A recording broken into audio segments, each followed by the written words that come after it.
नमस्कार दोस्तों, आज मैं फिर आप लोगों के लिए एक बेहद ही प्यारी कहानी लेकर आई हूँ।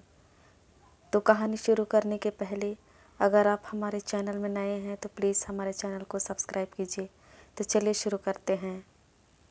एक बार की बात है, काशीपुर नाम के गांव में जगन नाम का भिखारी अपनी बेटी गौरी के साथ भीख मांगता था।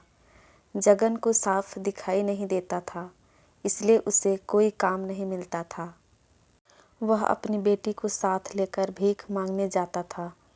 गौरी को भीख मांगना पसंद नहीं था, वह पढ़ना लिखना चाहती थी। जब वह सेठानी के घर भीख मांगने जाती, तब उसके बेटे राजू को पढ़ते देखकर उसे अच्छा नहीं लगता। यह देख सेठानी ताने देते हुए, हरिया देख बा, दरवाजे पर वही भिखारी होगा, उसे भीख देकर भेज दो। वैसे ही बीमारी फैली हुई है, कहीं मेरे बेटे को उनकी गंदगी बीमारी ना लग जाए। यह सुनकर वह दोनों वहाँ से चले गए। गौरी अपने पिता से पूछती है कि पिताजी, सारे लोग हमसे दूर क्यों भागते हैं? क्या हम गंदे लोग हैं? पिताजी बोले, अरे नहीं बेटा, बुराई तो हमारी गरीबी और इनकी सोच में है। गौरी बोली, पिताजी, एक दिन मैं डॉक्टर बनकर आपकी आँखों का इलाज करूँगी और इस गांव में एक अस्पताल भी खोलूँगी।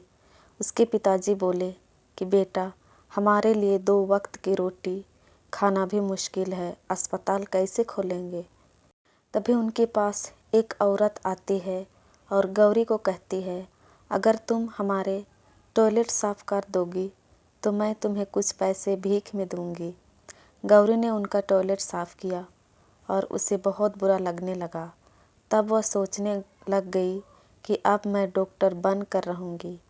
गौरी अपने पिता को ले जाकर मंदिर के बाहर रहीम चाचा के पास बैठ जाती है और खिलौने बेचकर कुछ पैसे कमाने लगती है।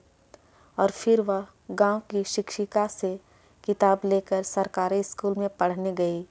अब गौरी रोज़ स्कूल से आकर खिलौने बेचती और अपने पिता का ध्यान भी रखती।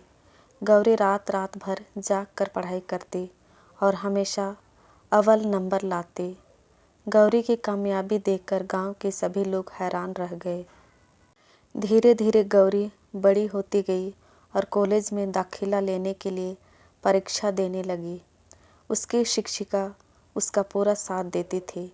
इम्तिहान में टॉप करके उसके पिताजी और शिक्षिका बहुत खुश हुए। अपनी पढ़ाई पूरी करने के लिए गौरी को बाहर जाना पड़ता है, परंतु उसका बिल्कुल भी मन नहीं होता है अपने पिता को छोड़कर जाने का। तब शिक्षिका उसके पिता की सारी जिम्मेवारी लेने के लिए तैयार हो जाती है।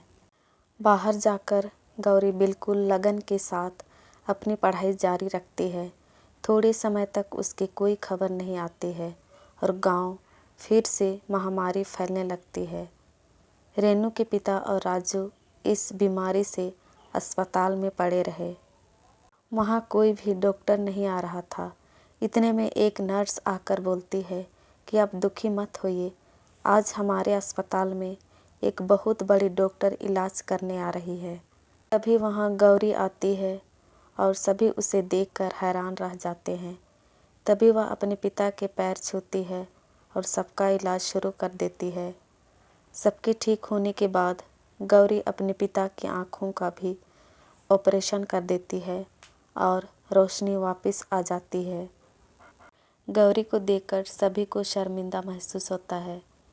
सभी उसकी कामयाबी को देखकर बहुत खुश होते हैं और उसको माला पहनाकर उसका सम्मान करते हैं। तो दोस्तों, इस कहानी से हमें यह सीख मिलती है कि यदि गौरी के जैसे लगन, मेहनत, दृढ़ निश्चय से काम को करें तो हमें कामयाबी ज़रूर मिलती है। दोस्तों, आज की भिखारन बनी डॉक्टर कहानी आपको कैसी लगी कमेंट करके ज़रूर बताइएगा और अच्छी लगी हो तो लाइक और शेयर कीजिएगा ताकि हम आपके लिए और अच्छी अच्छी कहानी ला सकें। धन्यवाद।